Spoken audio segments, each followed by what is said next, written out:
Hello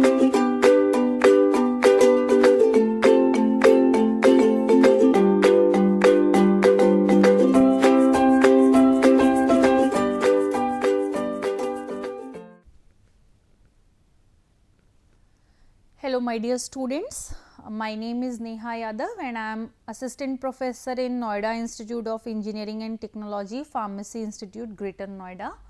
Okay. Today I am going to continue with my next lecture on refractive index.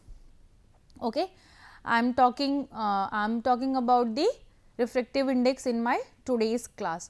So, previously we have already discussed various states of matters. Okay. After that we have also discussed the various types of forms like crystalline, amorphous, glassy state. Okay. Then we also discussed on solid crystalline forms. Okay. Polymorphism we have already discussed in our previous class, and we also covered the physico-chemical property of a drug molecule.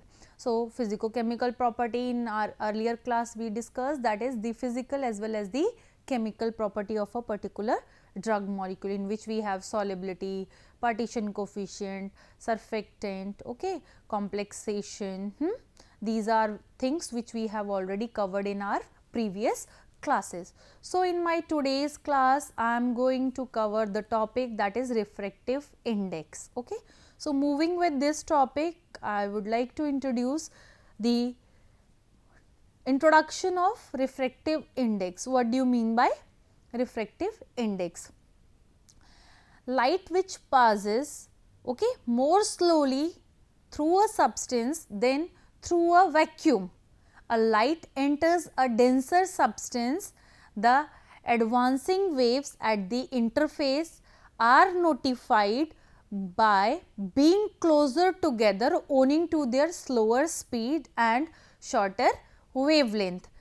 So, in this, if the light enters a denser substance at an angle, one part of the wave slow down more quickly as it passes the interface, and this produces the bending of the wave towards the interface. This phenomena is called as refraction. Okay. So, relative value of refraction or bending of light between two substances is given by the refractive index. तो refractive index क्या होता है? जब हमारी light, ठीक है, slowly pass करती है एक सब्सटेंस से, ठीक है, या फिर किसी भी वैक्यूम से, तो जब लाइट एक डेंसर सब्सटेंस से पास करती है, ठीक है, तो वो क्या करती है, एक वेव जब पास करती है तो एक इंटरफेस पे वो बहुत उसके पास जाके बहुत स्लोली स्प्रेड हो जाती है शॉर्ट वेवलेंथ्स में.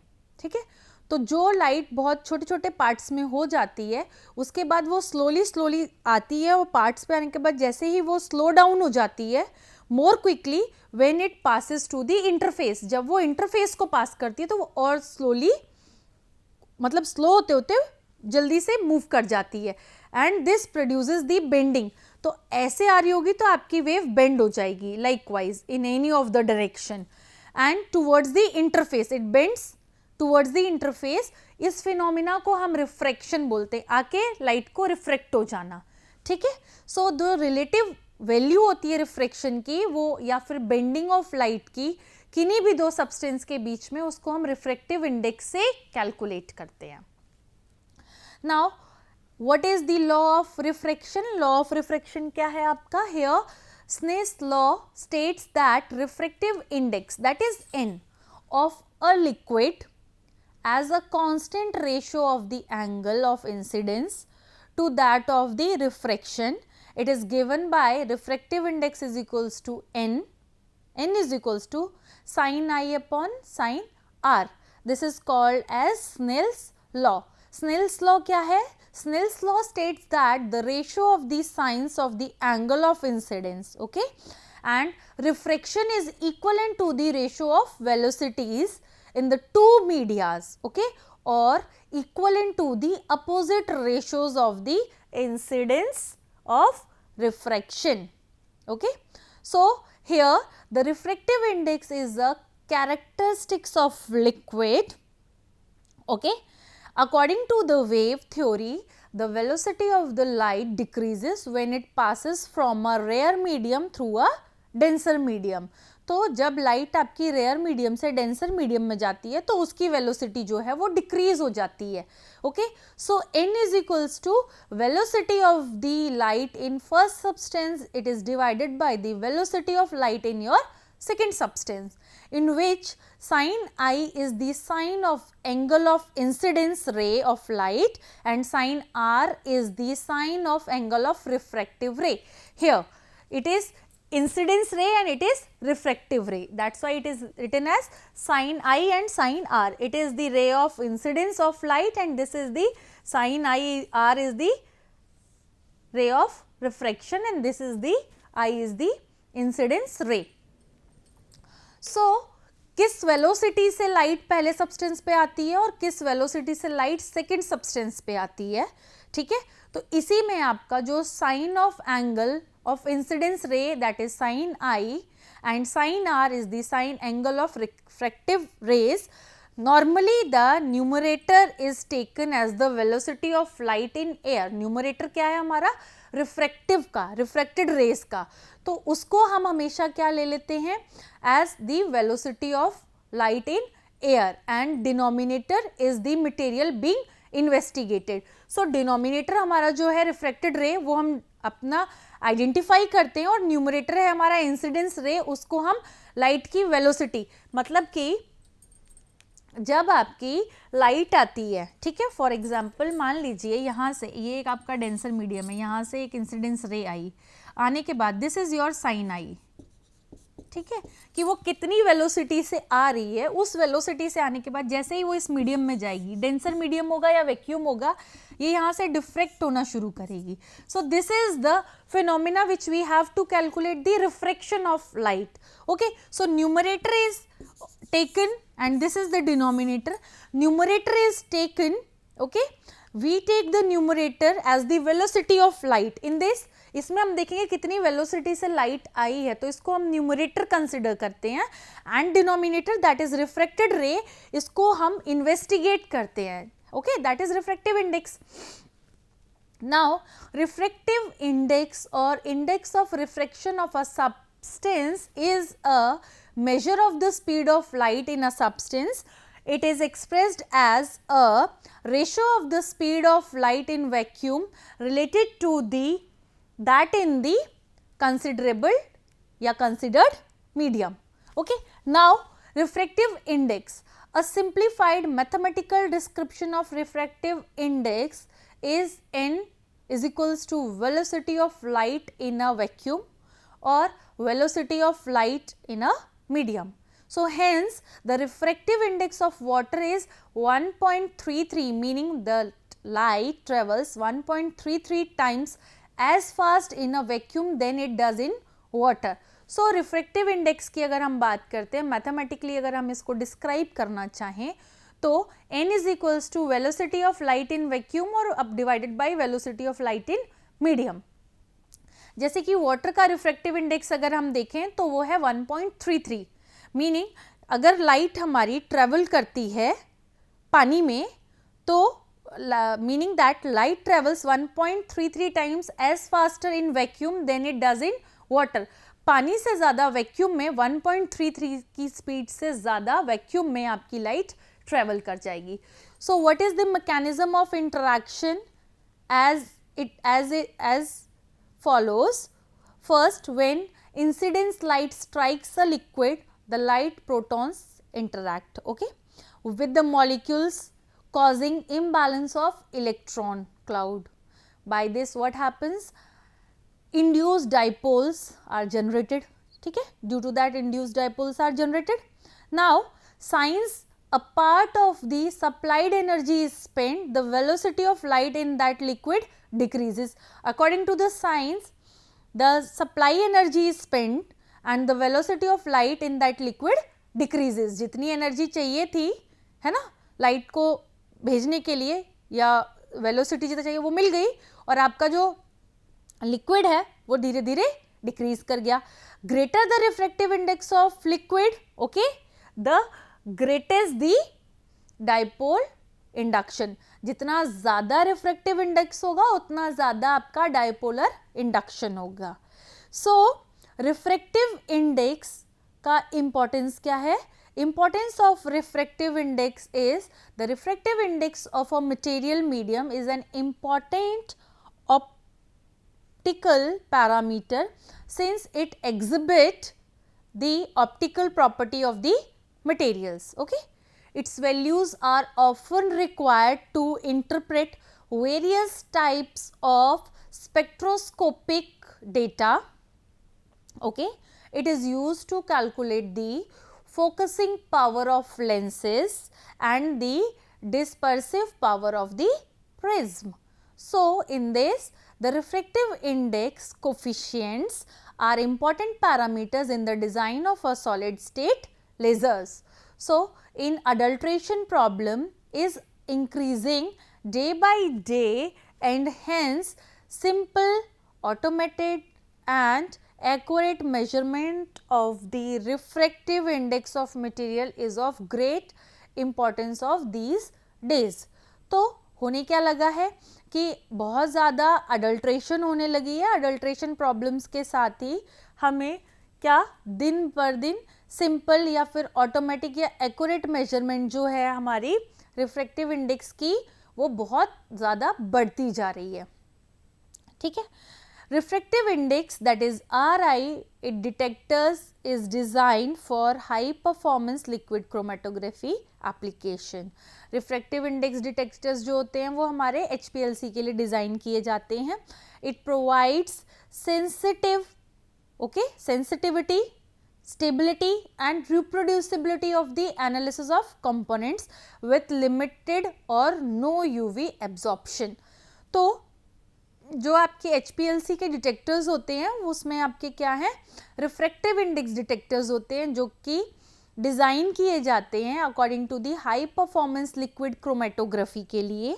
ठीक है, जिसमें क्या होता है आपके ड्रग की सेंसिटिविटी, ड्रग की स्टेबिलिटी और ड्रग की रिप्रोड्यूसिबिलिटी हम चेक करते हैं कंपोनेंट्स की. ओके, जिसमें यूवी का या तो बहुत लिमिटेड या फिर बिल्कुल भी एब्जॉर्प्शन नहीं होता है.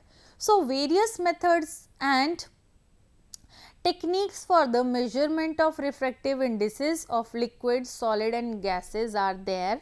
Means बहुत सारे हमारे पास methods हैं refractive indices को measure करने के in solids, okay, or in liquids or in gases. Then the sensitive determination of refractive indices of certain material is very important in many fields of research such as material analysis and environmental pollution monitoring.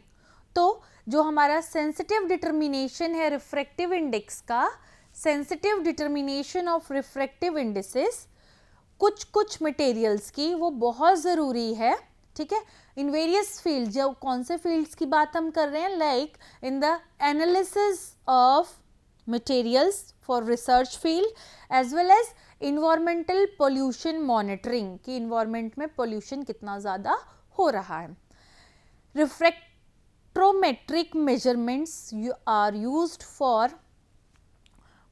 quantitative analysis for different type of packaging material like glasses, plastics, rubber, silks and etc.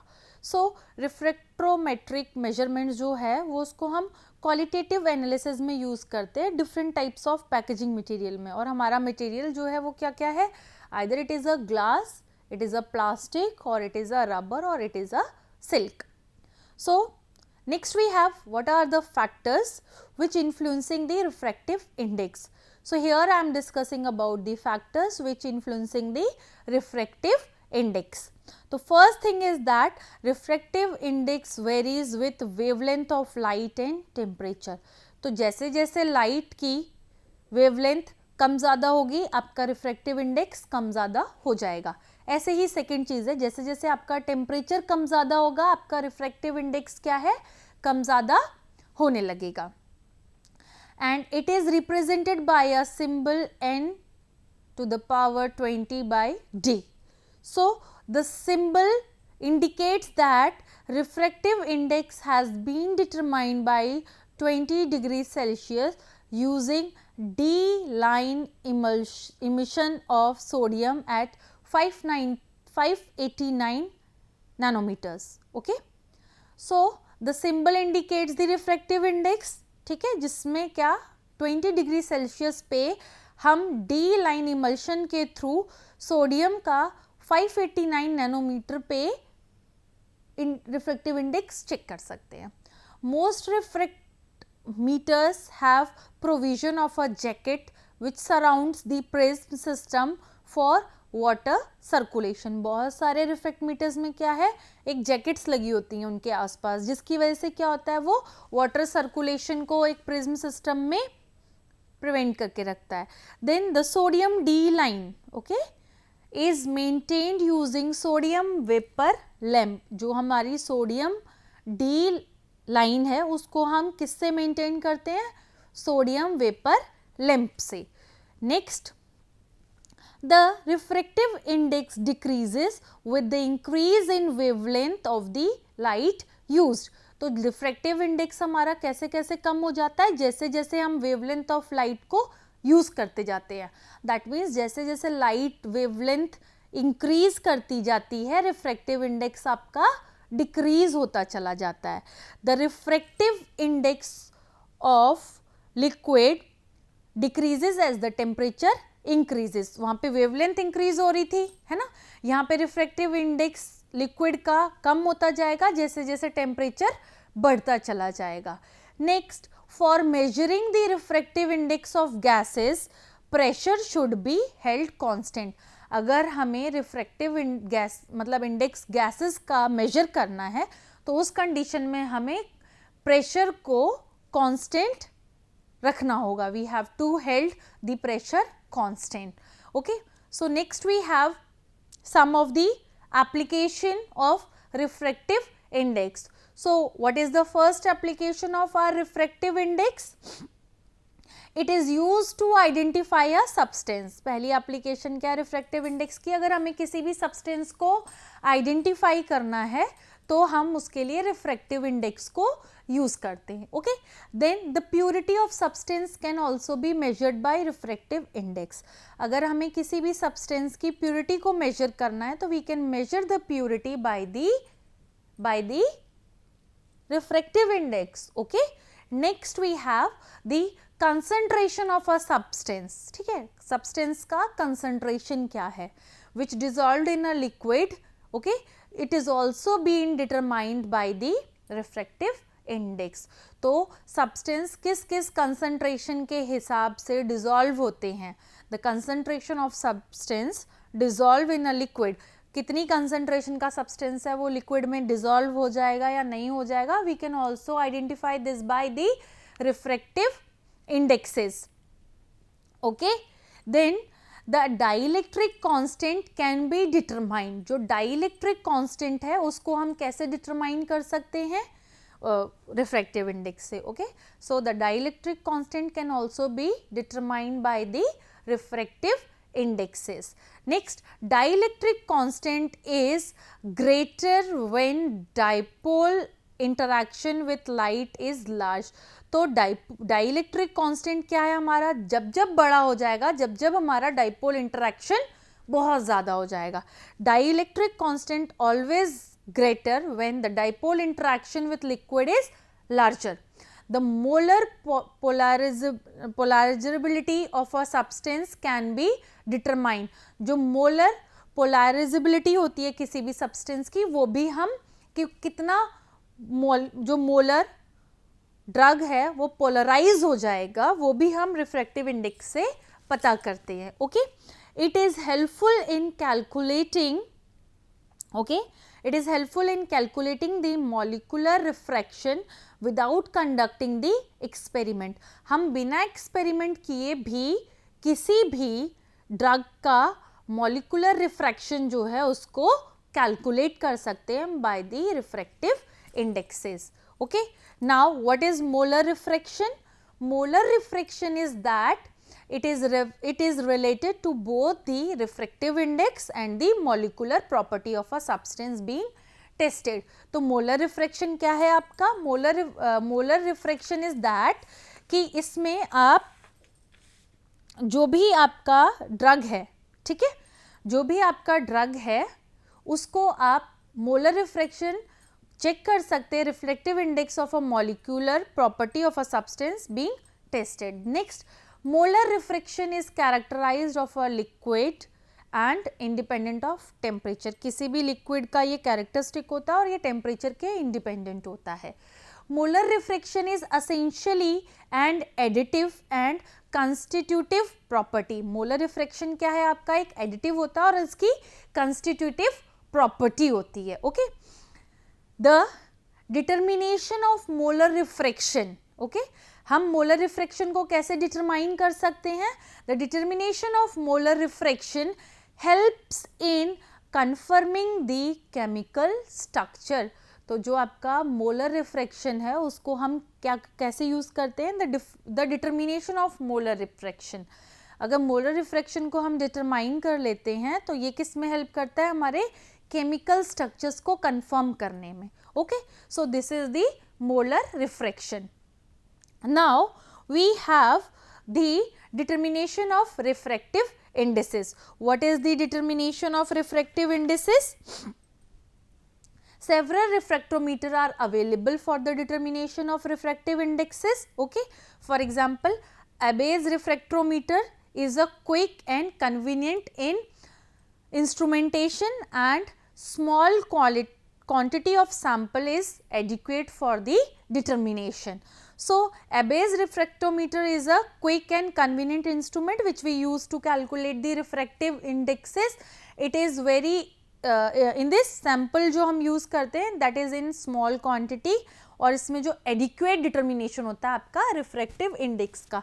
यहाँ पे आपको दिख रहा होगा कि ये telescope है, यहाँ पे compensating emic prism लगा हुआ है, यहाँ पे हम अपना sample place करते हैं, then it will above it is measuring prism and जो ये below वाली है that is your illuminating prism. Below one is your illuminating prism and above one is your measuring prism. This is measuring prism, this is illuminating prism, and between this it is a light source. Between this it is a light source, and here the shadow and the scale seen together. यहाँ पे आपको जो shadow है और जो scale है वो दोनों की दोनों एक साथ दिख जाती हैं. By that we can calculate the refractive index. Okay, so next, commercial refractometers are normally constructed for use with light but are calibrated to give refractive indexes in terms of the D line, okay, sodium D line of the sodium. So, the apparatus is provided with water jacket to control the temperature and measurement. तो water jacket हम किस लिए रखते हैं? इसमें जो temperature है उसका कितना measurement रहेगा उसको control करने के लिए we'll put a water jacket. Okay, method क्या है हमारे इसका? A drop of a liquid is placed upon the surface of the prism. जैसे आपको यहाँ prism दिखाया था, ये आपकी prism है, measuring prism. इसके ऊपर हम एक drop रखेंगे अपने उसका, ठीक है, लिक्विड का, जिसको हमें एनालाइज करना है. On clamping the prism A and B the liquid drop spreads as a thin film. तो आपकी ये जो दोनों प्रिज्म रखी हुई हैं, ठीक है, ये दोनों प्रिज्म के बीच में आपने यहाँ सैंपल रखा, ठीक है, वी पुट सैंपल हेयर, और सैंपल को रखने के बाद ये दोनों प्रिज्म को जब हम प्रेस करते हैं तो एक फ्लैट सरफेस में वो क्या होगा आपका ए और बी, वो ड्रॉपलेट जो है स्प्रेड हो जाएगा एक थिन फिल्म में. Now a mirror M reflects the light and directs towards the prism system. तो हमारा क्या है, वहां से लाइट आ रही है यहाँ से, ठीक है, telescope light is coming from there, ठीक है, सैंपल पे. सो व्हेन लाइट कम्स, वो पास करती है कहाँ से, आपके डायरेक्ट प्रिज्म से. On reaching the ground surface of A the light is scattered into the liquid film. जैसे ही वो नीचे वाले पे आती है वो क्या करती है, जो लाइट है स्कैटर्ड हो जाती है आपकी लिक्विड फिल्म में, ठीक है. A particular ray going along the grazing incidence will passes through the prism B at an angle equal to a critical angle, that is E. So, according to the critical angle phenomena, sin E is equals to n upon capital N, where N is the refractive index of the liquid and capital N relates to the refractive index of the prism. Okay. So, the critical ray emerging from the upper prism at the angle alpha is viewed by a means of a telescope. Actually, the telescope is fixed at the prism box, is rotated as to get the coincidence of critical angle with cross wires of the eyepiece, eyepieces. The setting of the prism of a definite critical angle gives a definite value of the refractive indexes. Sorry. When it is viewed from the telescope, the field of the view is divided into bright and dark portion, जो आपका यहाँ पे दिखाया गया था, that is the sample is viewed in the dark and bright portion. This is the dark portion and this is your bright portion. Okay. So, now refractive index, okay, we have when the edge of the brighter portion, okay, when the edge of the brighter portion coincides with the cross wire of the telescope, the scale reading gives the refractive index of the liquid. तो जब आपके जो दोनों wires हैं telescope के वो coincide करते एक दूसरे पे, तो वो स्केल क्या करता है, एक रिफ्रैक्टिव इंडेक्स देता है उस लिक्विड का, ठीक है, उनके एजेस के पास से. तो द फॉलोइंग लिक्विड्स जो हम यूज करते हैं फॉर द कैलिब्रेशन ऑफ रिफ्रैक्टोमीटर्स के लिए, कैलिब्रेशन के लिए जो लिक्विड्स हम यूज करते हैं, ठीक है, लिक्विड्स जो करने हैं with the instrument is mentioned here. Like first liquid is carbon tetrachloride जिसका रिफ्रैक्टिव इंडेक्स कितना है 1.4603. Next we have toluene, okay, उसका रिफ्रैक्टिव इंडेक्स कितना है 1.4969. Next we have methyl naphthalene, उसका रिफ्रैक्टिव इंडेक्स कितना है 1.6176. Okay. Lastly we have distilled water, okay, and the refractive index of distilled water is 1.3325. So, here I would like to give a brief review of our today's class, that is refractive index, what we have discussed yet till now in this chapter. Like इसमें हमने अभी पढ़ा है कि what is the introduction, okay, introduction के बाद laws of refraction, after laws of refraction, mechanism of interaction, कैसे कैसे इंटरैक्ट करते हैं, इम्पॉर्टेंस क्या है हमारे रिफ्रैक्टिव इंडेक्स की, ठीक है, एज वेल एज कौन कौन से फैक्टर्स हैं जो आपके रिफ्रैक्टिव इंडेक्स को इफेक्ट करते हैं, इन्फ्लुएंस करते हैं, ठीक है. After the factors we discussed about the application of refractive indexes, की रिफ्रैक्टिव इंडेक्सेस की एप्लीकेशन क्या है. After that we discuss the molar refraction, कि molar refraction क्या होता है, what is molar refraction and all, ठीक. next we have determination of refractive index. refractive index को हम determine कैसे कर सकते हैं, हमारे पास बहुत सारे refractometers होते हैं. Abbe's refractometer जो है बहुत क्विक है और कन्वीनियंट इंस्ट्रूमेंट है, इसलिए हम इसको लेते हैं. एज वेल एज इसमें छोटा सैंपल का जो क्वांटिटी है बहुत कम रखने पर भी हम इंडेक्स को डिटरमाइन कर सकते हैं, रिफ्रैक्टिव इंडेक्स को. ओके, देन मेथड था इसका पूरा आपका कैसे कैसे करने का, ठीक है. मेथड के बाद here we have some liquids with the refractive indexes also, कि ये लिक्विड्स हैं तो इनका क्या क्या रिफ्रैक्टिव इंडेक्स होगा. This is the reference from which I have taken all the content from for my today's class. With this, I would like to conclude my today's class. Thank you and have a nice day.